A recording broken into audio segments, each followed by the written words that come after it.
In a surprising turn of events, President Alexander Lukashenko of Belarus has caused a stir in international relations by refusing to allow the Russian army to enter Ukraine through Belarusian territory. This unexpected move has drawn the ire of Russian President Vladimir Putin, who had planned to launch a major ground offensive into Ukraine from the Belarusian border. This article delves into the details of this unfolding crisis, highlighting the reactions of key players and the implications for the region's stability. Recent intelligence reports from U.S. officials have alerted Ukrainian government officials about significant activity on the Belarus-Ukraine border, indicating a possible Russian military incursion into Ukraine through Belarus. In response, the Russian government, under the command of Chief of the General Staff Valery Gerasimov, began organizing a large military deployment to the border. This deployment included two S-400 air defense systems, a substantial number of tanks,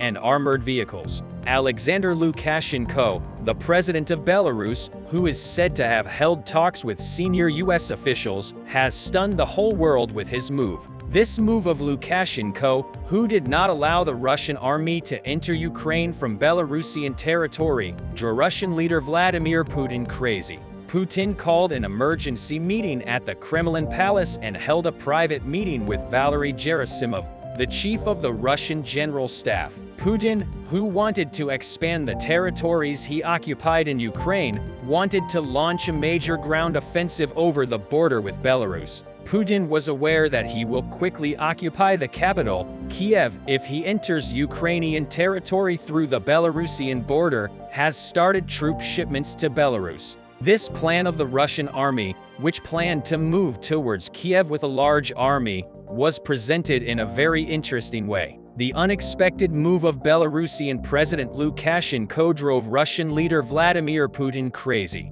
Here are the details of the news. US intelligence service officials recently informed Ukrainian government officials that there was a great deal of activity on Belarus's border with Ukraine and that the Russian army could launch a new attack on Ukrainian territory through Belarus. Shortly after this warning, it was learned that the Russian government started to organize a large military deployment to the Belarusian border with the order of Russian Chief of General Staff Valery Gerasimov two S-400 air defense systems. A large number of tanks and armored vehicles started to be shipped to the Belarusian border territory. Then the images of the shipment, which was carried out by train, were video recorded by the people of the region and shared on social media platforms. The eyes of the whole world turned to Putin again. Russian leader Putin has started to increase security measures on the Belarusian border by making 3 different military shipments to the Belarusian border in the last week.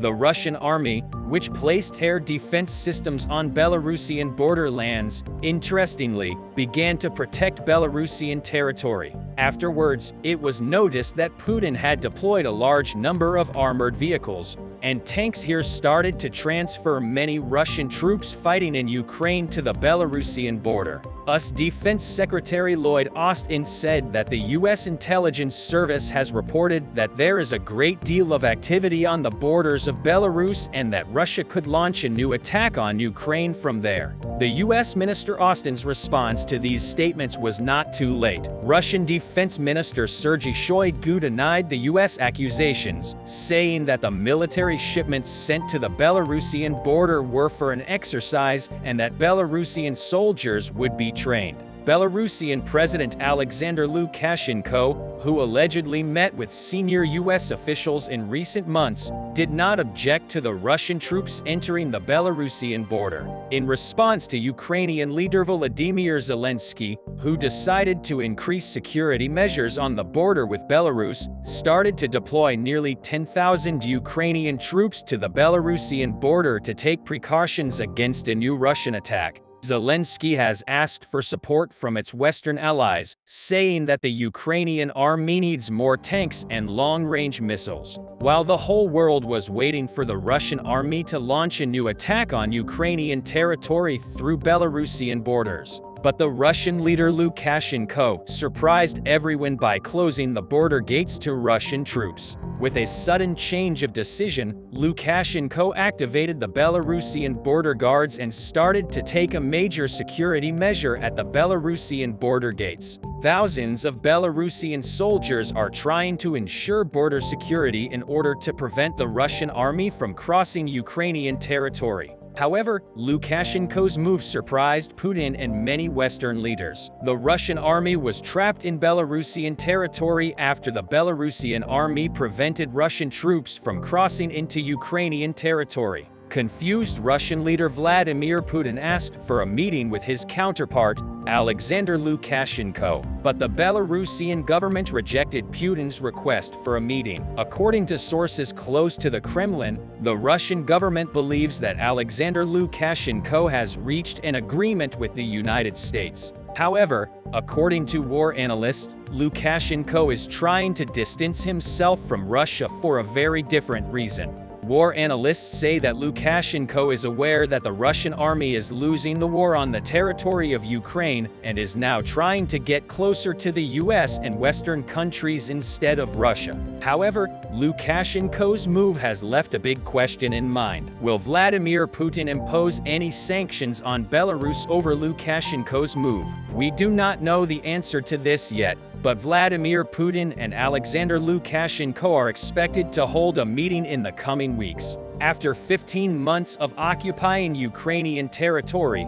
the Russian army has started to lose many of the territories it occupied. The Russian army, which managed to quickly occupy Ukrainian territory in the first months of the war, is now trying to protect the captured territories. Russian forces, which have moved from an offensive position to a defense position, have been in a very difficult situation recently. Russian leader Vladimir Putin, who wanted to resume his occupation in Ukraine, wanted to make a move that would turn the course of the war back in favor of Russia. However, Alexander Lukashenko, the president of Belarus, who is known to have good relations with Vladimir Putin, did not allow Putin if everything had gone according to Vladimir Putin's plan. The Russian army could have been advancing towards the capital, Kiev, while Lukashenko made this move is still a matter of curiosity. While this tension between Russia and Belarus continues, Russian leader Vladimir Putin has been betrayed one after another. The number of Iranian-made unmanned warplanes used by the Russian army to launch air strikes on Ukrainian territory has been greatly reduced. Putin, who has built unmanned fighter jets from Iran again in recent months, now wants to send these unmanned fighter jets back to Iran because they broke in unmanned combat drones that Iran, known as Russia's allies, sold to Russia, turned out to be unusable. The Iranian government refuses to take back these broken unmanned combat drones sold to Russia. But did Iran really sell unmanned fighter jets to Russia that are not yet ready? Russia claims that they cannot use the unmanned fighter jets purchased from Iran due to systemic failures. Putin, who is known to have secretly purchased unmanned fighter jets from Iran after Turkey's announcement that it would not sell unmanned fighter jets to Russia, is in trouble. US officials have repeatedly stated that the Iranian government wants a C-35 fighter jets from Russia in exchange for these unmanned fighter jets.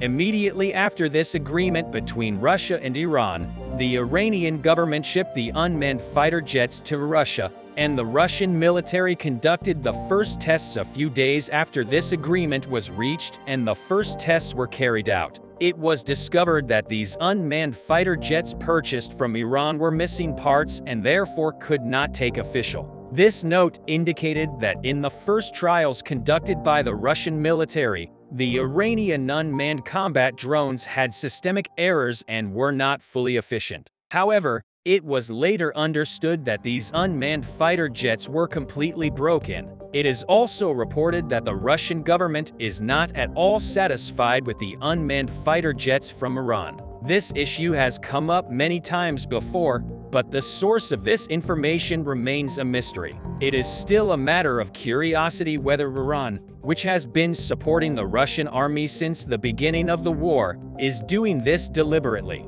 Even though the US administration has warned Iran against providing military equipment to Russia, the Iranian government continues to send covert support to Russia. Israeli intelligence service officials say that cargo planes belonging to the Russian Defense Ministry arrived from Russia to Iranian borders and that they detected that these cargo planes were carrying military equipment and unmanned fighter jets belonging to the Iranian army. It seems that the Russian military will continue to commit war crimes with these unmanned warplanes on Ukrainian territory. The US administration may warn Iran again in the near future. The Belarus-Ukraine border crisis has unveiled a complex web of geopolitical dynamics. President Lukashenko's unexpected refusal to allow Russian troops entry into Ukraine through Belarusian territory has frustrated President Putin's ambitions and caused a ripple effect in the region. The escalating tensions, reinforced security measures, and international reactions highlight the volatility of the situation. As the crisis unfolds, the world watches with concern, uncertain of the ultimate outcome and the impact it will have on the stability of the region.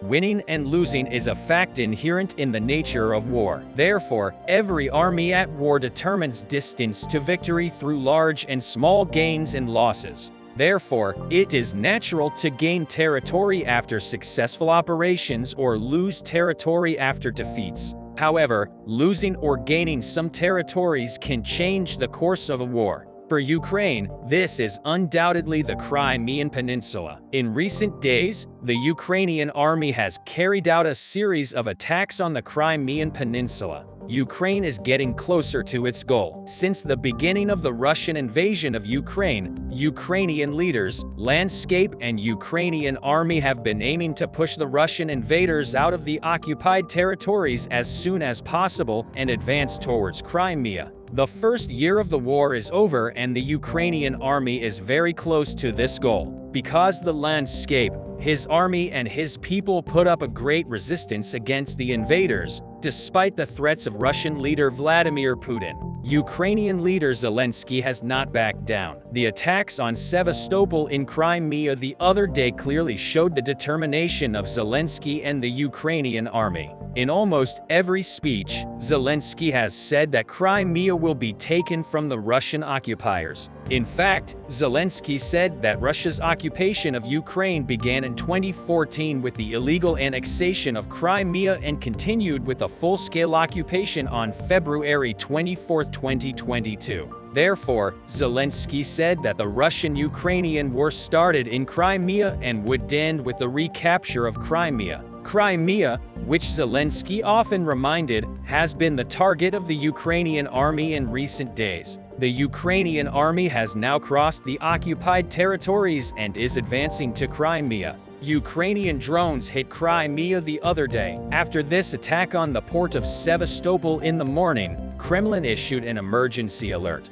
The day before the Ukrainian army drone strike, explosions also occurred in the Crimean city of Zonki. The railway supply line of the Russian occupiers in Zonki was hit during the delivery of Caliber missiles. Increasing activity in Crimea. Before analyzing the latest development in Sevastopol, Crimea, we will have a reminder as Anka Daily News team will continue to report all developments regarding the Russia-Ukraine war with our understanding of accurate and impartial journalism. We kindly ask you to click on the Super Thanks button to support our work and our team. Ukrainian army drones targeted Sevastopol in Crimea. The port city of Sevastopol is of great importance in the war. For this reason, the Ukrainian army also carried out attacks on the port of Sevastopol during the first year of the war. The attack carried out the other day was prevented by Russian forces. However, Ukrainian drones had hit so many points in Sevastopol port that Russia stopped sea transportation after the attack.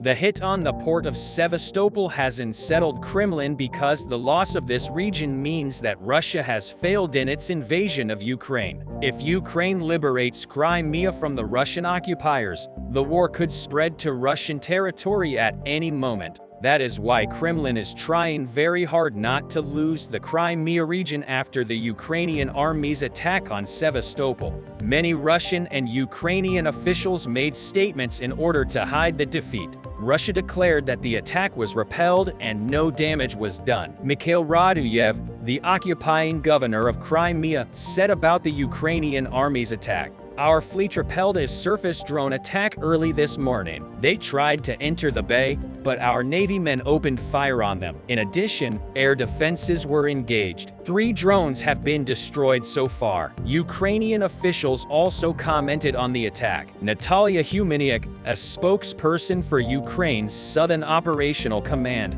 interpreted the Ukrainian army's attack as a signal for Russia to leave the Crimean Peninsula. Minutes later, it became clear that the statements of the occupying governor, Mikhail Raduyev, were untrue because the Ukrainian army, which was said to have been repulsed, attacked the South Bay area near the area where the Black Sea Fleet is anchored. No statement was made about the explosions in the South Bay area. Residents said the explosions were so violent that the windows of the famous Moscow House Cultural Center building located near the South Bay area exploded. It was stated that even the windows of houses located kilometers away from the explosion zone shook. Over the past 2 days, a series of explosions have taken place in Crimea. The Ukrainian army's attacks on Crimea have increased. The timing of the increased attacks in Crimea was very meaningful because the attacks increased after Russian leader Vladimir Putin's visit to Crimea. The timing of the increased attacks in Crimea was very meaningful because the attacks increased after Russian leader Vladimir Putin's visit to Crimea. Putin visited Crimea on the 9th anniversary of its annexation. Following this visit, there have been continuous explosions in Crimea. Russian leader Vladimir Putin's visit to Crimea has been on the agenda all over the world. There have been many discussions about this visit. It was claimed that Putin used a stunt double during his visit to Crimea. Putin's visit was interpreted by many commentators as Putin's appearance to hide the losses of the Russian army. But apart from all these allegations and debates, there was one clear fact. Putin was losing with his visit to Crimea. Putin tried to send messages that would conceal his decline against Ukraine and inhuman actions of the Russian army in the war. One of these messages was to the International Criminal Court. Recently, the International Criminal Court announced that Putin had illegally deported Ukrainian children from Ukrainian territory. It is also known that many Ukrainian children have been kidnapped by the Russian occupiers for these reasons. The International Criminal Court issued an arrest warrant for Putin the day after this decision. Putin visited Sevastopol on the Crimean Peninsula. A visit there was a reference to the International Criminal Court's decision. Russian leader Vladimir Putin was welcomed in Crimea by Mikhail Razvozhyayev, the occupying governor of Sebastopol. Radovoyevich showed Putin around many regions in Crimea. The visit to Children's Center and Art School was one of the most noteworthy ones, with Russian officials described as a surprise visit. The Russian leader made a reference to the decision of the International Criminal Court. With his visit to the Children's Center, Russian leader Vladimir Putin is no longer successful, even though he makes visits and gives images to hide his losses at the front. Because the losses of the Russian army have become impossible to hide, the Russian army had to retreat from many regions. The army's military personnel and equipment problems are increasing day by day. The losses of the Russian army from the beginning of the war until today are as follows: 167,490 military personnel, 3,557 tanks, 6,887 armored combat vehicles, 2,589 artillery systems, 509 reactive spread fire system, 272 air defense systems, 305 aircraft, 290 helicopters, 5,434 automotive and tank equipment, 18 military ships and boats, 909 cruise missiles, 2,183 unmanned aerial vehicles, 270 special machines, and 4 operational tactical missile systems.